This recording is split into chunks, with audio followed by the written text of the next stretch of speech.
નમસ્કાર ખેડૂત મિત્રો, હું ડૉક્ટર ઉત્સવ પટેલ. આજે આપણે અહીંયા દાડમના બગીચાની અંદર છીએ, કચ્છની અંદર.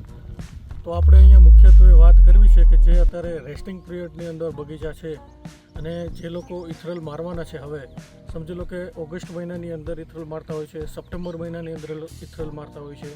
તો એના 1 મહિના પહેલાં અથવા 1.5 મહિના પહેલાં આપણે જે એની સ્ટોરેજ માટે કરીને જે સ્પ્રે લેતા હોઈએ છીએ, બધા અલગ અલગ સ્પ્રે લેતા હોય છે, ખાતરના સ્પ્રે લેતા હોય છે અને સૂટ દબાવવા માટેના સ્પ્રે લેતા હોય છે. તો એના અંદર આપણે જે હન્ટિન ઓર્ગેનિક્સ પ્રાઇવેટ લિમિટેડ ફરીદાબાદનો આપણે એક કોન્સેપ્ટ છે કે જે પણ આપણે અત્યારે જે સૂટ નીકળે છે, બરાબર છે, તો સૂટની અંદર આપણને જે હન્ટિન ઓર્ગેનિક્સનું નેનોસલ્ફ આવે છે, નેનોસલ્ફનો આપણે સ્પ્રે કરીશું કે જેના અંદર સલ્ફર અને પોટાશ આવે છે નેનો ફોર્મની અંદર.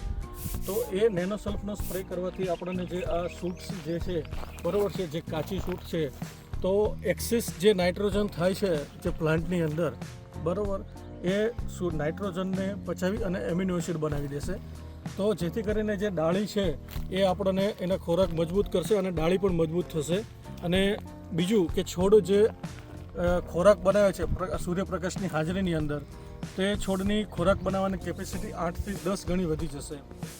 અને જોડે પોટાશ બી આવે છે એટલે છોડની જે રોગ પ્રતિકારક શક્તિ છે એનામાં પણ આપણને ઘણો જ ફાયદો થતો હોય છે.